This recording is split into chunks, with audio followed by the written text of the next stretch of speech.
CM ಕುರ್ಚಿ ಕದನಕ್ಕೆ ಸದನದಲ್ಲೇ ಸಿದ್ದರಾಮಯ್ಯ 5 ವರ್ಷ ಭವಿಷ್ಯವನ್ನು ನುಡಿದಿದ್ದಾರೆ. ಸಿಎಲ್ಪಿಯಲ್ಲಿ 5 ವರ್ಷಕ್ಕೆ ಆಯ್ಕೆಯಾಗಿದ್ದೇನೆ, ನಾನೇ ಸಿಎಂ, ಮುಂದೇನು ನಾನೇನೇ ಸಿಎಂ ಅಂತ ವಿಪಕ್ಷಕ್ಕೆ ಉತ್ತರಿಸುವ ಮೂಲಕ ಡಿಸಿಎಂಗೆ ಪರೋಕ್ಷವಾಗಿ ಸಂದೇಶವನ್ನು ರವಾನಿಸಿದ್ದಾರೆ.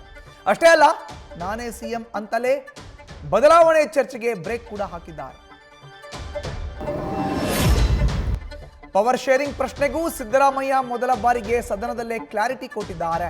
ಅಧಿಕಾರ ಹಂಚಿಕೆ ಆಗಿಲ್ಲವೆಂದು ಒತ್ತಿ ಒತ್ತಿ ಹೇಳಿದ್ದಾರೆ. ಆದರೆ ಅತ್ತ ಟೆಂಪಲ್ ರನ್ ಮಾಡ್ತಿರೋ ಡಿಸಿಎಂ ಸಾಹೇಬರು ಮಾತ್ರ ನನ್ನ ಸಿಎಂ ಮಧ್ಯೆ ಒಪ್ಪಂದವಾಗಿದೆ, ಅದರಂತೆ ನಾನು ನಡೆದುಕೊಳ್ತೇನೆ ಅಂತ ಹೇಳ್ತಿದ್ದಾರೆ.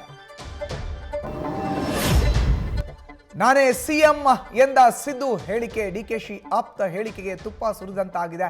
ಶಿವಕುಮಾರ್ ಪಟ್ಟಾಭಿಷೇಕಕ್ಕೆ ಆಪ್ತರು ದಿನ ನಿಗದಿ ಮಾಡಿದ್ರು, ಆದರೆ ಮುಂದೇನು ನಾನೇನೇ ಸಿಎಂ ಅನ್ನೋ ಮೂಲಕ ಸಿದ್ದು ಡಿಕೆ ಬಣದ ಕನಸಿಗೆ ಕೊಳ್ಳಿ ಇಟ್ಟಿದ್ದು ಡಿಕೆಶಿ ಆಪ್ತರಲ್ಲಿ ತಳಮಳ ಸೃಷ್ಟಿಸುತ್ತೆ.